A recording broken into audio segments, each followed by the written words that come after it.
How can I balance cultural practices with Islamic teachings?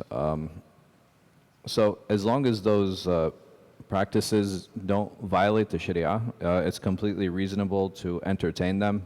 An example of this is like weddings. So a lot of times different cultures will have different parts of the wedding. Islamically, you only have the nikah and the walima. That's it, right? This is the expectation that you have shar'an. The nikah, just ijab qabul, like so you have a proposal, you have an acceptance of that proposal, you have a mahar, you have two witnesses, that's it, right? That's the entirety of the nikah. Then you can do the walima whenever you like, right? So in the Prophet sallallahu alaihi wasallam, he said, "Awlim walau bisha," like even if you can just slaughter just one animal, and have that be your walima and your announcement of the wedding, then that is enough.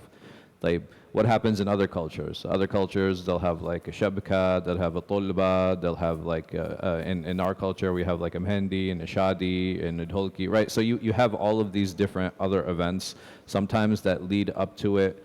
Like I think Sudani cultures, they have a jirtig, right? So you have all of these different events that kind of lead up to the wedding, or events that happen after. Some cultures, they call it a katb al-kitab, or the nikah ceremony itself, and then they'll have a series of events that happen after this.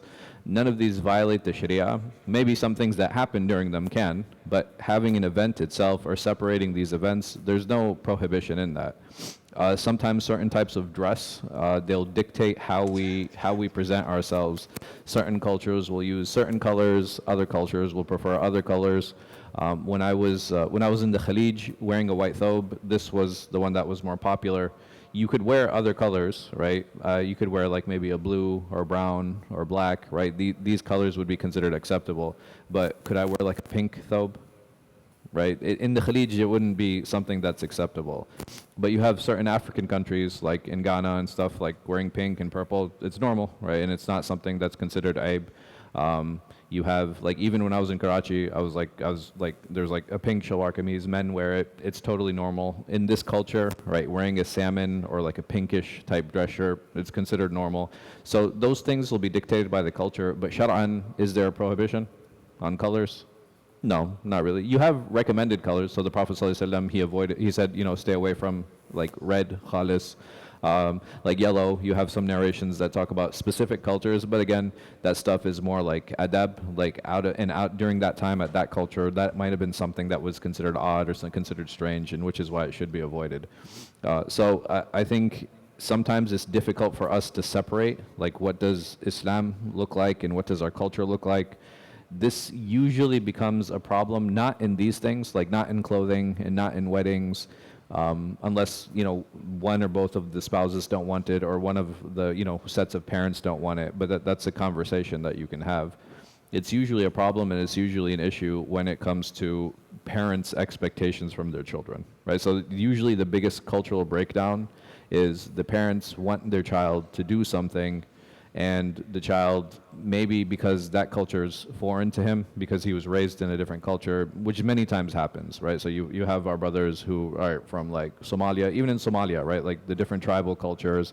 Are you a Kenyan Somalian? Or are you a Somali Somalian? Are you Northern? Are you Southern, right? So even amongst them, they have different ethnicities and like sub-tribes and subcultures.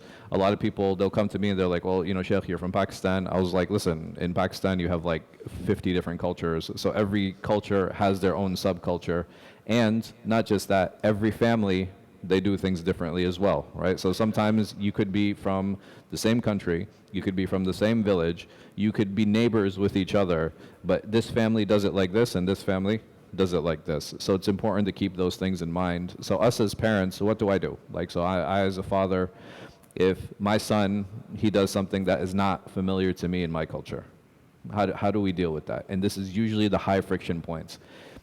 Telling my son to pray, he'll understand that. He might pray or not pray, and may Allah subhanahu wa ta'ala guide all of our children. But at least when I tell him to pray, he'll understand, because he knows that I'm telling him, and this is a religious value. If I tell him about believing in Allah and in fasting, the importance of the Quran, don't lie, right? These are all values. I think they're very easy to pass down, because the values aren't coming from me, they're coming from Allah subhanahu wa ta'ala. Right? And that becomes a lot easier for children to digest. Now, you have to stand a certain way when one of my older brothers walks in the room and you have to shake his hand first before you shake his hand because he's my younger brother and you have to go to him and this, they can't remember all these rules, and many times they don't care, right? It's not, those things are just not as important to them. For them, they'll say things like, okay, if I'm shaking all of their hands or if I'm greeting all of them, why does it matter which order I greet them in, right? To them, these are things that it's not an issue of respect and like they think it's respectful to greet people. For us, no, you need to do these additional cultural things for that to be accepted. And if you break that cultural tradition, then I will consider you to be disrespectful. I think that it can be done, but this requires a lot of conversation. Like every day, I'm going to have to sit down and actually teach them every single cultural value. What happens in places like in Egypt, or what happens in places like Pakistan, or what happens in places like Iraq, for example, you don't have to teach a lot of these cultural things because everybody's growing up in the same bia, right? They're growing up in the same mujtama, they're growing up in the same society. Everybody has the same cultural values, so there's not a lot of those things that you have to teach. But if I'm growing up in a society where, okay, how we respect people is by greeting them, for example, just general. There's no order or preference that's given. And then I want to say, no. Within that, there has to be an order and there has to be a preference.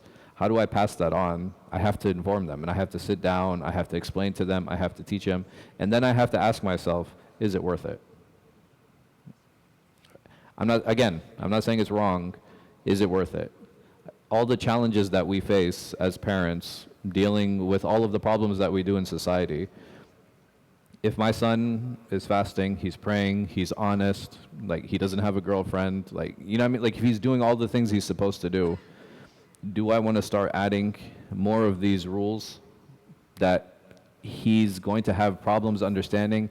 And most likely, and this is probably the one that hurts us most likely, the moment I die, he's probably not going to continue those cultural values because he was only invested in them because I was invested in them.